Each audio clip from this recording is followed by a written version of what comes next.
तो total hip replacement के बारे में हम काफ़ी वीडियोस देखते आ रहे हैं, काफ़ी बारे में बात कर रहे हैं।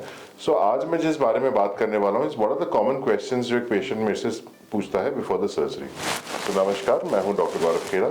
जैसे आप सबको पता है, मैं एक जॉइंट रिप्लेसमेंट सर्जन हूँ and I am attached to Apollo Spectra hospital in New Delhi. So कुछ जो बहुत कॉमन क्वेश्चंस हैं वो मैं आज आपको बताऊंगा और उनके मैं अपनी तरफ से सवाल आपको जवाब देने की कोशिश करूंगा। सो फर्स्ट क्वेश्चन जो मेरे से पूछा जाता है कि डॉक्टर साहब मैं कब चलूंगा या मैं कब चलूंगी। सो देखिए ऐसा है, again this depends from patient to patient, but मैं अगर मैक्सिमम पेशेंट्स की मैं बात करूं तो मैक्सिमम पेशेंट्स में हमारे जो होते हैं वो within the first 24 hours हम उनको खड़ा कर देते हैं। They are a few conditions जिसमें हम डिले करते हैं। फॉर एग्जाम्पल, अगर किसी पेशेंट की बोन क्वालिटी बहुत ज़्यादा ख़राब होती है तो उन पेशेंट्स में हम डिले कर देते हैं कभी कभार, या हमको काफ़ी ज़्यादा मसल को रिलीज करना पड़ा है या बोन ग्राफ्ट काफ़ी यूज़ करना पड़ा है, so we want to wait for that bone graft to get properly incorporated. So in these conditions I will definitely delay the weight bearing for some time. Second जो मेरे से question पूछा जाता है कि भाई मैं वॉकर कब तक यूज़ करूँगा और स्टिक कब तक यूज़ करूँगा। So again, see, you need to realize that post-surgery, it is a multi-divisional effort. Multi-divisional effort का मतलब क्या होता है कि of course मेरी involvement as a surgeon, आपकी involvement as a patient, साथ में हमारी rehabilitation team होती है, उनकी involvement होती है। So it is a transition. ऐसा नहीं है कि 10 दिन आपने वॉकर यूज किया, 11वें दिन आपका वॉकर बंद हो गया। See, what we try to do is second week onwards, for short distances patient को हम वॉकर हटा के स्टिक पे लाने की कोशिश करते हैं। अगर पेशेंट का अनसीमेंटेड हिप हुआ है तो ये ड्यूरेशन हम थोड़ा सा बढ़ा देते हैं कि प्रॉपर एक इनकॉपरेशन हो जाए between the implant and the bone. So you need to understand this that there is no fine sure shortcut कि after these days we will shift you to a stick, after these days a stick is going to stop, but what we are trying to do is that there is going to be a smooth transition. Walker हम क्यों use करते हैं? Walker basically हम use करते हैं to prevent false. आपको एक चीज रियलाइज करनी पड़ेगी कि आपके लोअर लिम्ब की सर्जरी हो रही है, मसल कट रही है, डेफिनेटली इस मसल में थोड़ा बहुत वीकनेस रहेगी।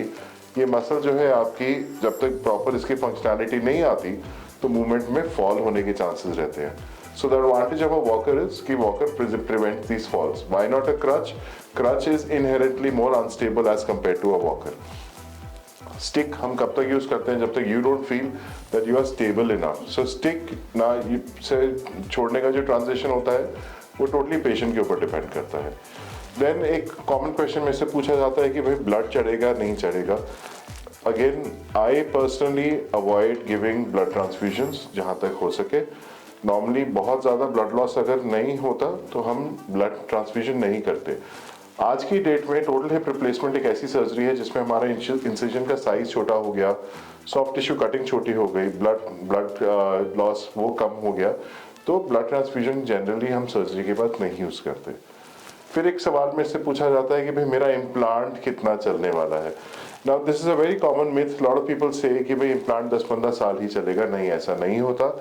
इम्प्लांट जो है अगर आप देखो तो जो फर्स्ट इनिशियली जो इम्प्लांट्स आए थे, those implants also used to last very easily about 25 to 20 to 25 years.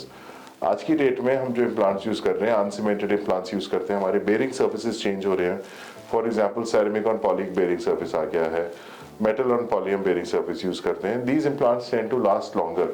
तो एक अच्छा इम्प्लांट अगर प्रॉपर आप सर्जन की अपनी इंस्ट्रक्शंस फॉलो करें, so will last you about 35 years very easily. Then another common question हमसे पूछा जाता है कि भाई शॉर्टनिंग, अगर पैर बड़ा छोटा हो गया, चाहे कितना भी छोटा है, वो सर्जरी के बाद ठीक हो जाता है? No, it is not like that. You need to realise that after a certain length अगर मैं पैर को लंबा करता हूँ तो शैटिक नर्व इन्वॉल्वमेंट हो जाती है, जिसमें शैटिक नर्व एक नर्व होती है हमारे पैर में जो खिंच जाती है, जिसकी वजह से फुट ड्रॉप होने के चांसेस रहते हैं। So to prevent this foot drop we can not do lengthening for more than 3 inches। उसके बाद ये फुट ड्रॉप होने के चांसेस हमारे पेशेंट में होते हैं। फिर कुछ पेशेंट्स हमसे ये पूछते हैं कि बहुत ज़्यादा दर्द होता है। नहीं, pain management has changed a lot. आजकल जो पेन मैनेजमेंट है, intra operative post operative pain management is such कि my patients are very comfortable walking within 24 hours after the surgery. Pain is well taken care of and our anaesthesia team is so well evolved that you will not feel almost any pain at all after the surgery. So these are the common questions जो हमसे पूछे गए जाते हैं. कुछ मैं बात करूंगा complications के बारे में in my next video. So I hope a few topics, a few points which I have covered is going to be of some help to you, and I'll see you soon with a new video. Thank you. For more information, contact Dr. Khera's Wellness Clinic.